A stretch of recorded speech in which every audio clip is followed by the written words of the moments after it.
Je pense que pour vous qui avez parcouru ce salon dans ces lieux magnifiques, cet hôtel de ville, vous vous êtes vraiment rendu compte que c'était le lieu de rendez-vous de tous les écrivains maghrébins.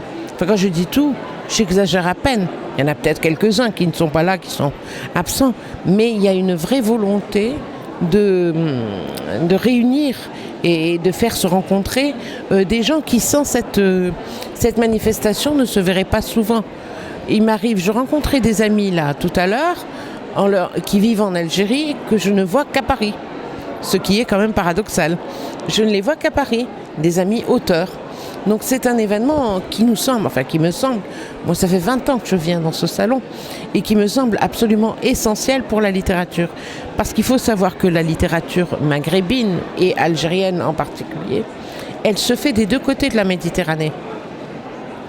Il y a très peu d'auteurs francophones du moins, qui vivent en Algérie. La plupart des auteurs vivent en France. En France, en Suisse, en Belgique, je ne sais pas, enfin, dans les pays francophones, même au Canada. Donc là, ce sont les deux rives qui se retrouvent finalement réunies, qui arrivent à se rencontrer et à partager des choses. Et puis, ce qui est essentiel, je crois qu'il faut le dire, et c'est tout à l'honneur de l'association Coup de Soleil qui organise cette rencontre. Ce qui est essentiel, c'est qu'il y a des débats sur des sujets d'actualité, des débats avec des personnalités que les gens ont envie d'entendre et qu'on n'entend pas forcément ailleurs. Et ce sont des débats sur... tout le monde pense qu'il s'agit du terrorisme, etc. Non, ce sont des débats de fond sur des problèmes de société, sur des problèmes de littérature, sur l'engagement, sur tous les sujets qui sont essentiels dans la société d'aujourd'hui, dans la société, pas seulement la société française, mais dans toutes les sociétés confrontées à un présent difficile.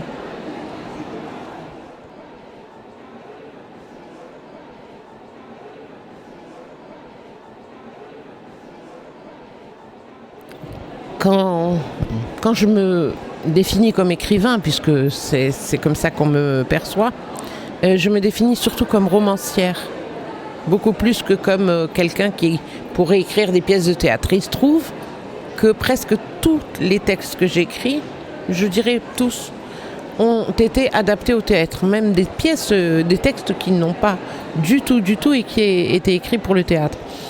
Et petit à petit, si vous voulez, j'ai reçu des commandes pour le théâtre. Il y a des gens qui se sont adressés à moi. Chaque pas que fait le soleil est une commande théâtrale faite par la Comédie de Saint-Étienne, une école de comédie qui est là-bas.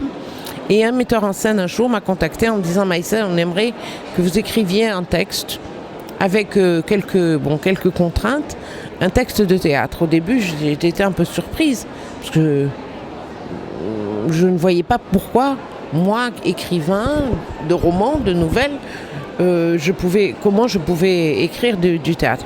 Mais finalement, je l'ai fait. C'est une pièce donc, qui a été jouée à Saint-Étienne pendant plus d'un mois. Elle a tourné et il y avait une contrainte d'écriture dans ce texte. Il fallait qu'il y ait deux personnages, pas une seule contrainte, non plusieurs.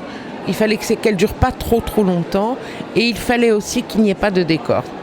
Et à partir de là, j'avais quartier libre pour le thème, et finalement j'ai choisi le thème de cette femme qui est prise en otage par un groupe, on ne sait pas lequel, on ne sait pas pourquoi, on ne sait pas où, on ne sait pas comment, et qui s'adresse tous les jours au seul interlocuteur qu'elle a, c'est un gardien, très jeune gardien, plus jeune qu'elle. Et entre eux s'établit petit à petit un dialogue. Ils commencent à discuter, mais difficilement, parce qu'ils n'ont pas la même vision du monde, même chose. Et petit à petit, elle croit arriver à l'amadouer, à l'apprivoiser, mais en même temps, lui aussi commence à changer la vision du monde de cette femme.